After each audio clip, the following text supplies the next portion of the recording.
Hello friends, तो चलिए हम लोग सी लैंग्वेज को थोड़ा सा और आगे बढ़ाते हैं। आज हम पढ़ने वाले हैं ऑपरेटर्स क्या होते हैं। ओके, तो सबसे पहले अगर हम कोई एक्सप्रेशन यहाँ पर लिखते हैं, लेट से मैं लिखता हूँ 2 + 5 इंटू, लेट से मैं लिख देता हूँ 4। तो इसका आंसर क्या आएगा, है ना। अगर आपने मैथमेटिक्स पढ़ा होगा, सिंपल मैथमेटिक्स अगर आपने पढ़ी होगी तो आप सिंपली इसको कैलकुलेट करोगे। तो जब आप इसको कैलकुलेट करोगे तो हो सकता है पहले आप इन दोनों चीज़ों को सॉल्व करो। तो 5 + 2 हो जाएगा 7, एंड 7 × 4 कितना हो जाएगा, 35, है ना, 35 हो जाएगा। या हो सकता है आप पहले इन दोनों को सॉल्व करो। तो 5 × 4 हो गया 20, 20 + 2 हो जाएगा क्या, 22, इस तरह से। तो यहाँ पर दोनों में से कौन सा आंसर आएगा। तो जो मैथमेटिक्स वाला रूल आपने पढ़ा था वो रूल यहाँ पर काम नहीं करता है। ओके, तो यहाँ पर आपको ऑपरेटर्स के बारे में समझना पड़ेगा और कौन से ऑपरेटर को पहले सॉल्व करना है वो भी आपको यहाँ पर समझना पड़ेगा। तो फिलहाल इसका जो राइट आंसर होगा वो होगा 5 × 4 20, 20 + 2 22।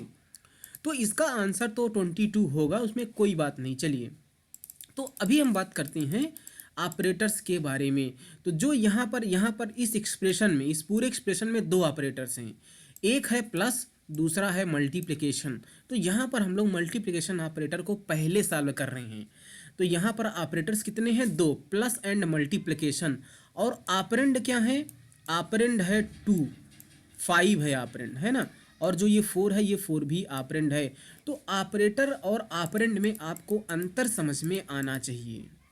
ओके, तो सी लैंग्वेज में जो ऑपरेटर्स होते हैं वो मेनली 7 टाइप के होते हैं। Unary operator, arithmetic operator, bitwise operator, relational operator, logical operators, conditional operator, assignment operators. तो इन सारे ऑपरेटर्स को अच्छे से आपको सीखना पड़ेगा।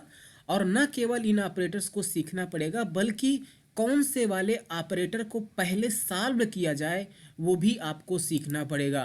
तो यहाँ पर ना यूनरी ऑपरेटर को सबसे पहले सॉल्व किया जाता है, उसके बाद अरिथमेटिक ऑपरेटर को सॉल्व किया जाता है, उसके बाद बिटवाइस ऑपरेटर को सॉल्व किया जाता है, उसके बाद रिलेशनल ऑपरेटर को सॉल्व किया जाता है। तो उसी आर्डर में हमने लिखा है जिस आर्डर में इन ऑपरेटर्स को सॉल्व किया जाता है। तो सबसे पहले यूनरी और उसके बाद अरिथमेटिक, बिटवाइस, रिलेशन, इसी तरह से आप नीचे बढ़ते जाते हैं।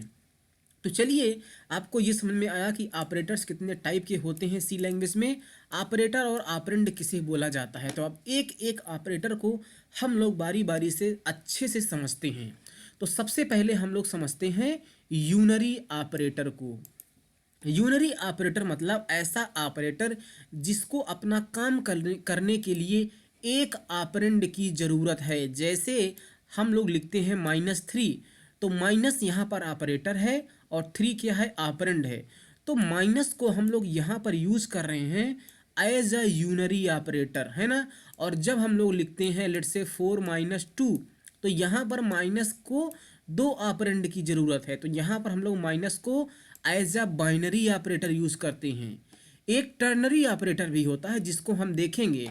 तो मेजरली हमारे पास जो ऑपरेटर्स का क्लासिफिकेशन है वो unary operator, binary operator and ternary operator हैं। तो यूनरी ऑपरेटर को काम करने के लिए एक ऑपरेंड की ज़रूरत होती है, ऑपरेंड, एक ऑपरेंड की ज़रूरत होती है। बाइनरी ऑपरेटर को दो ऑपरेंड की ज़रूरत होती है, टर्नरी ऑपरेटर को 3 ऑपरेंड की ज़रूरत होती है।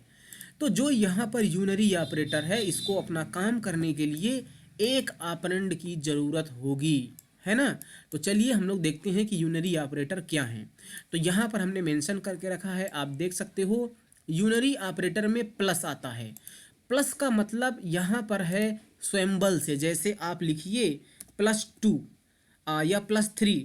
तो +3 तो हम लोग प्लस को एज अ सिंबल यूज कर रहे हैं ना। फिर उसके बाद है माइनस, तो माइनस को हम लोग ऐसे -5 ऐसे यूज कर रहे हैं एज अ सिंबल, वैल्यू को पॉजिटिव या निगेटिव बनाने के लिए यूज कर रहे हैं। तो हम लोग प्लस माइनस को एज अ यूनरी ऑपरेटर भी यूज कर सकते हैं। उसके बाद है plus plus operator, minus minus operator. Plus plus को हम बोलते हैं इंक्रीमेंट ऑपरेटर, माइनस माइनस को हम लोग बोलते हैं decrement operator, size of operator, है ना। तो चलिए इन ऑपरेटर्स के बारे में हम लोग अच्छे से समझते हैं प्रोग्राम को, प्रोग्राम के माध्यम से। तो सबसे पहले हमारा ये एक सिंपल सा प्रोग्राम हमने लिखा है। तो मैं यहाँ पर क्या करता हूँ, ऑपरेटर्स 1.c नाम से एक फोल्डर बना लेता हूँ, ओके। और सिंपली मैं क्या करता हूँ, मैं इस वाले पूरे प्रोग्राम को कॉपी कर लेता हूँ और यहाँ पर पेस्ट करके मैं इसको सेव कर देता हूँ। सेव करने के बाद ये वो सारी लाइन हटा देता हूँ, है ना। तो इतना कोड तो मुझे चाहिए ही चाहिए, तो मैं यहाँ पर इसको लिख लेता हूँ। अब समझते हैं हम लोग बाइनरी ऑपरेटर। तो प्लस और माइनस का मतलब आपको पता है। जैसे मान लीजिए हमारे पास कोई वेरिएबल हो x और जिसमें हमने 5 को रखा हो, है ना, लेट से 6 रखा है, और एक वेरिएबल हमारे पास है y। तो y में अगर मैं रख दूं -x, तो x की वैल्यू क्या है, x की वैल्यू है 6, तो y में चला जाएगा -6, है ना। और अगर हम y की वैल्यू को प्रिंट करें प्रिंटफ का यूज करके %d, और y की वैल्यू को हम लोग प्रिंट करें तो y की वैल्यू माइनस प्रिंट हो जाएगी, ओके। तो यहाँ पर देखिए आप y की वैल्यू माइनस प्रिंट हो जाएगी, ये देखिए माइनस प्रिंट हो रहा है -6। तो इस तरह से हमारे पास इसलिए हम माइनस को यूज कर सकते हैं, है ना। तो ये प्लस और माइनस आपको पता है। अब हम लोग बात करते हैं इंक्रीमेंट एंड डिक्रीमेंट ऑपरेटर की। तो जो वहाँ पर इंक्रीमेंट ऑपरेटर है, तो x को मैं लिख सकता हूँ plus plus x, increment operator, okay. तो प्लस प्लस को हम लोग क्या बोलते हैं, इंक्रीमेंट ऑपरेटर बोलते हैं। तो हमने यहाँ पर क्या किया, लिखा प्लस प्लस एक्स, और जो भी आंसर आया उसको हमने y में रख दिया। तो इंक्रीमेंट ऑपरेटर क्या करता है, जो ये x है, x की वैल्यू में पहले 1 से इंक्रीमेंट कर देगा। तो x की वैल्यू अभी क्या है, 6 है, तो 6 में 1 इंक्रीमेंट करके 7 कर देगा। तो x की वैल्यू 7 हो जाएगी। प्लस प्लस x लिखने का मतलब x में जो वैल्यू है उसको 1 से इंक्रीमेंट करना। तो अभी x में क्या है, 6 है, तो इंक्रीमेंट होके x में क्या चला जाएगा, 7 चला जाएगा। और क्योंकि इंक्रीमेंट हो करके x में 7 चला गया है, तो वो 7 कहाँ चला जाएगा, फिर असाइन होके y में चला जाएगा। इसलिए y की वैल्यू यहाँ पर क्या प्रिंट हो रही है, 7 प्रिंट होगी। मैं यहाँ पर एक %d और लगा देता हूँ और x कामा y की वैल्यू को प्रिंट करता हूँ। तो x की वैल्यू पहले 6 थी, इंक्रीमेंट होने के बाद 7 हो गई, और उसके बाद वो 7 कहाँ चला गया, y में चला गया। तो यहाँ पर x और y दोनों की वैल्यू क्या प्रिंट होनी चाहिए, 7 एंड 7 प्रिंट होनी चाहिए। तो यहाँ पर 7 7 देखिए इस तरह से प्रिंट हो रहा है। ये जो प्लस प्लस है पहले हमने लगाया है, x के हमने पहले लगाया है, तो इसे बोलते हैं प्री इंक्रीमेंट। क्या बोलते हैं, प्री इंक्रीमेंट ऑपरेटर, या प्री इंक्रीमेंट बोलिए।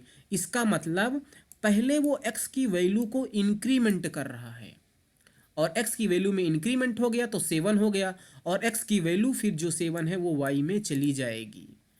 इस प्लस प्लस को हम लोग बाद में भी यूज कर सकते हैं, x प्लस प्लस लिखें तो फिर इसको हम प्री नहीं बोलेंगे, इसको हम क्या बोलेंगे, पोस्ट इंक्रीमेंट ऑपरेटर बोलेंगे।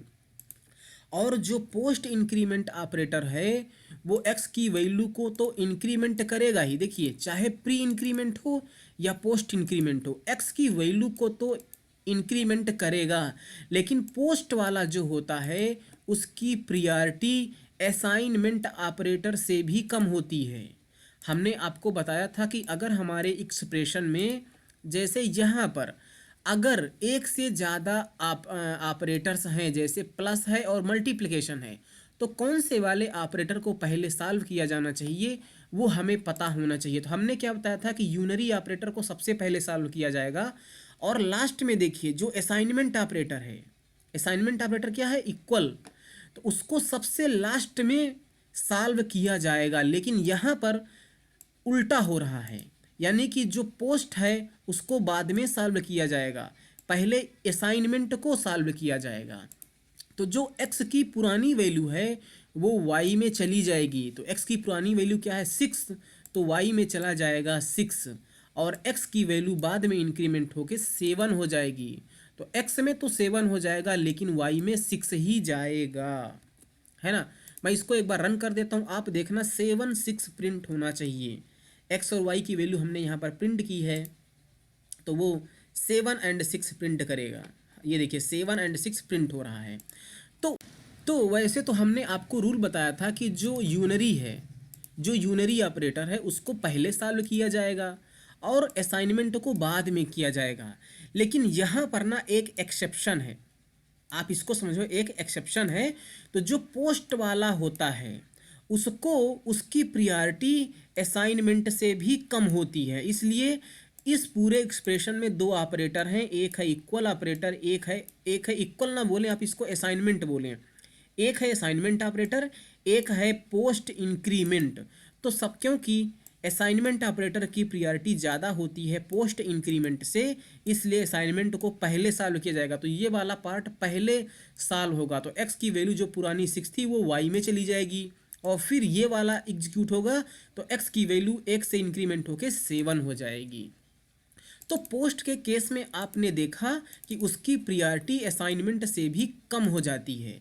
यानी अगर पोस्ट है तो एक्स की वैल्यू जो पुरानी वाली थी ओल्ड वैल्यू वो वाई में चली जाएगी, उसके बाद एक्स में इंक्रीमेंट होगा। एक्स में तो इंक्रीमेंट होगा ही होगा, चाहे प्री इंक्रीमेंट हो या पोस्ट इंक्रीमेंट हो। प्रॉब्लम पोस्ट वाले में होती है कि जो ओल्ड वैल्यू एक्स की होगी वही वाई में जाएगी, है ना। तो ये आपने सीखा है ना। तो आपको pre increment and post increment पता हो गया। इसी तरह से अगर हम बात करें डिक्रीमेंट की, तो यहाँ पर हम लोग कर रहे हैं माइनस माइनस, तो ये क्या है, इंक्रीमेंट नहीं है, ये डिक्रीमेंट है। और ये पोस्ट डिक्रीमेंट नहीं है, प्री डिक्रीमेंट है। तो प्री वाले की प्रियॉरिटी असाइनमेंट से ज़्यादा होती है। एक्सेप्शन हमेशा पोस्ट वाले में होती है, पोस्ट की प्रियॉरिटी असाइनमेंट से कम होती है, लेकिन प्री वाले की प्रियॉरिटी असाइनमेंट से ज़्यादा होती है। तो पहले ये सॉल्व किया जाएगा। तो जो माइनस माइनस ये डिक्रीमेंट है, प्री डिक्रीमेंट है, तो एक्स की वैल्यू जो थी उसमें एक डिक्रीमेंट कर देगा। तो एक्स की वैल्यू 6 थी तो एक डिक्रीमेंट होके हो जाएगी 5, और जो भी एक्स की वैल्यू 5 हो गई वो कहाँ चली जाएगी, वाई में चली जाएगी। तो इस बार अगर मैं इस प्रोग्राम को रन करूँ तो यहाँ पर 5 प्रिंट होना चाहिए। देखिए 5 प्रिंट हो रहा है ना। अगर यही मैं प्री की जगह पर पोस्ट कर दूं तो आपको पता है कि जो पोस्ट वाला है उसकी प्रियॉरिटी असाइनमेंट से कम है, तो पहले ये चीज़ें सॉल्व की जाएंगी। और अगर ये सॉल्व हुई तो x की जो ओल्ड वैल्यू 6 थी वो y में चली जाएगी। तो पहले 6 y में चला जाएगा, उसके बाद ये सॉल्व होगा तो x की वैल्यू डिक्रीमेंट हो जाएगी, तो x में 5 चला जाएगा। तो y में 6 होगा लेकिन x में 5 होगा। तो x y की अगर हम वैल्यू प्रिंट करें तो 5 6 प्रिंट होना चाहिए। देखिए 5 6 प्रिंट यहाँ पर हो रहा है ना। तो आई होप कि आपको ये pre decrement and post decrement, ये वाला क्या है, पोस्ट डिक्रीमेंट है ना, ये समझ में आया होगा। अब यहीं पर हम लोग कुछ और कर लेते हैं। चलिए यहाँ पर हमने कुछ चीज़ें की है, चलिए मैं इसको हटा दे रहा हूँ यहाँ पर, ओके। और अभी मैं इसको ऐसे लगा रहने देता हूँ। और उसके बाद हम लोग समझते हैं क्या हमारे पास बचा है, साइज ऑफ ऑपरेटर। ये साइज ऑफ ऑपरेटर बहुत कमाल का है, इसको हम आगे भी बात करेंगे। लेकिन यहाँ पर फिलहाल मैं क्या करता हूँ, लेट्स से मेरे पास यहाँ पर दो वेरिएबल्स हैं, दो नहीं, मैं एक काम करता हूँ, कैर ch बना लेता हूँ, फ्लोट f बना लेता हूँ, डबल d बना लेता हूँ इस तरह से। और मैं क्या करता हूँ, मैं x में साइज ऑफ y रखता हूँ, है ना। मैंने क्या किया, x में साइज ऑफ y रख लिया और x की वैल्यू को मैं यहाँ से प्रिंट करूँगा। ध्यान से देखना, तो y का जो साइज होगा, साइज मतलब y के लिए कितने बाइट की मेमोरी मिलेगी, साइज ऑफ ऑपरेटर वो बताएगा, है ना। और ये बात हम पहले से ही सीख चुके हैं कि जो इंटीजर वेरिएबल होते हैं उनके लिए 4 बाइट्स की, कैरेक्टर के लिए 1 बाइट की, फ्लोट के लिए 4 बाइट की, डबल के लिए 8 बाइट की मेमोरी यहाँ पर मिलती है। तो साइज ऑफ ऑपरेटर हमेशा साइज बताता है कि उस वेरिएबल के लिए कितने बाइट की मेमोरी मिलती है। तो अभी साइज ऑफ y लिखा है, y का टाइप है इंट, तो इंटीजर वेरिएबल के लिए 4 बाइट्स की मेमोरी मिलेगी। तो साइज ऑफ y क्या होगा, 4, जो 4 इसमें चला जाएगा x में, x की वैल्यू हम लोग प्रिंट कर रहे हैं तो यहाँ पर 4 प्रिंट हो जाएगी। देखिए 4 प्रिंट हो रहा है। उसी तरह से अगर आप यहाँ पर ch लिख दें तो ये कैरेक्टर वेरिएबल है, कैरेक्टर के लिए हमेशा 1 बाइट की मेमोरी मिलती है, ये भी हम पहले सीख चुके हैं। तो यहाँ पर 1 प्रिंट हो जाएगा, है ना, 1 प्रिंट हो रहा है। उसी तरह से जो फ्लोट वाले होते हैं उनके लिए 4 बाइट की मेमोरी मिलती है, तो यहाँ पर 4 प्रिंट हो जाएगा, ये देखिए 4 प्रिंट हो गया है। और डबल के लिए 8 बाइट की मेमोरी मिलती है, तो हमने यहाँ पर 8 प्रिंट होना चाहिए। तो इस तरह से प्रिंट हो रहा है। साइज ऑफ ऑपरेटर का यूज़ करके हम पता कर सकते हैं किस वेरिएबल को कितनी मेमोरी मिलती है। न केवल आप साइज ऑफ ऑपरेटर में वेरिएबल का नाम पास कर सकते हो, बल्कि आप डेटा टाइप भी लिख सकते हो। आप अगर लिख दें साइज ऑफ इंट, तो इंट वेरिएबल को 4 बाइट की मेमोरी मिलती है, तो फिर भी 4 प्रिंट हो जाएगा। तो चाहे आप यहाँ पर वेरिएबल का नाम लिखो या डेटा टाइप का नाम लिखिए, 4 प्रिंट हो रहा है ना। आप वेरिएबल का नाम लिखें या डेटा टाइप का नाम लिख दें तो भी हमारा साइज पता चल जाएगा कि उस पर्टिकुलर डेटा टाइप के लिए कितनी बाइट की मेमोरी कंज्यूम होने वाली है। और न केवल आप वेरिएबल का नाम या आप डेटा टाइप का नाम या आप कोई कांस्टेंट भी पास कर सकते हो। हमने पास किया है 5 किस टाइप की वैल्यू, इंटीजर, तो इंटीजर के लिए 4 बाइट्स की मेमोरी मिलेगी, है ना। देखिए 4 प्रिंट हो रहा है। तो आपने क्या देखा, हम इस साइज ऑफ ऑपरेटर में या तो वेरिएबल का नाम या तो डेटा टाइप का नाम या कोई कांस्टेंट भी पास कर सकते हैं। अगर मैं यहाँ पर 5.5 पास करूँ तो कितने बाइट की मेमोरी मिलेगी, 5.5 को आप क्या कंसिडर कर रहे हो। अगर आप फ्लोट मानोगे तो 4 बाइट, डबल मानोगे तो 8 बाइट।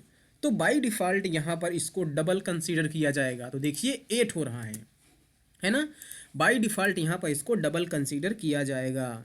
लेकिन अगर आप चाहते हो कि नहीं इसको डबल नहीं फ्लोट कंसीडर किया जाए, तो आप इसके वैल्यू के पहले बाद में एफ लगा सकते हो। एफ मतलब फ्लोट। तो अब देखना इसको 4 यहाँ प्रिंट होगा, 4 बाइट की मेमोरी इस तरह से मिलेगी, है ना। आप यहाँ पर कोई कैरेक्टर भी पास कर सकते हो। कैरेक्टर कैसे लिखेंगे, इस तरह से। तो आपको लग रहा होगा कि यहाँ पर कितने बाइट की मेमोरी मिलेगी, कैरेक्टर है तो 1 बाइट की मेमोरी मिलेगी, लेकिन बाय डिफ़ॉल्ट यहाँ पर 4 प्रिंट होगा। 4 क्यों प्रिंट हो रहा है, देखिए जब आप साइज ऑफ ऑपरेटर के अंदर इस तरह से कैरेक्टर लिखते हैं तो बल्कि ये कैरेक्टर नहीं पास होगा, इस कैरेक्टर के अकॉर्डिंग जो भी इसका आस्की वैल्यू होगी, क्या बोला, ASCII आस्की वैल्यू होती है। हर एक कैरेक्टर का अपना आस्की वैल्यू होता है। अगर आपको एक आस्की वैल्यू जानना है तो आप ए के ऊपर माउस को ले जाइए और यहाँ पर देखिए क्या लिखा है, int 65। इसका मतलब जो ये एक कैरेक्टर हमने यहाँ पर लिखा, ये इंटरनली इंटीजर में कन्वर्ट हो गया और इंटीजर वैल्यू क्या है, 65 है। तो यहाँ पर कैरेक्टर ए लिखना 65 लिखने के बराबर, तो 65 तो इंटीजर हो गया, तो उसके लिए 4 बाइट्स की मेमोरी तो मिलेगी ही मिलेगी, है ना। तो ये आप एक्सेप्शन के तौर पर याद रखना, है ना। एक्सेप्शन मतलब कि कुछ होता है जो आपको याद रखना पड़ेगा। जैसे हमने बताया था कि यूनरी ऑपरेटर को हम पहले सॉल्व करते हैं, लेकिन पोस्ट में हमने देखा कि उसको हम असाइनमेंट के बाद में करते हैं, जबकि असाइनमेंट ऑपरेटर की जो प्रायोरिटी है सबसे कम है, लेकिन पोस्ट इंक्रीमेंट या डिक्रीमेंट से ज़्यादा होती है असाइनमेंट ऑपरेटर की। तो ये एक एक्सेप्शन है। उसी तरह से यहाँ पर भी आप याद रखना, ये क्योंकि एडवांस IDE हम लोग यूज़ कर रहे हैं विजुअल स्टूडियो कोड, इसलिए वो सजेस्ट कर रहा है कि इंटरनली वो इंट में कन्वर्ट हो रहा है। तो आई होप कि आपको ये समझ में आया होगा यूनरी ऑपरेटर्स क्या हैं, है ना। और इसके आगे हम इन सारे ऑपरेटर्स को बहुत डिटेल में समझेंगे। अपने अगले वीडियो में हम बात करेंगे arithmetic operator and bitwise operator की। Okay, so thank you so much, bye bye.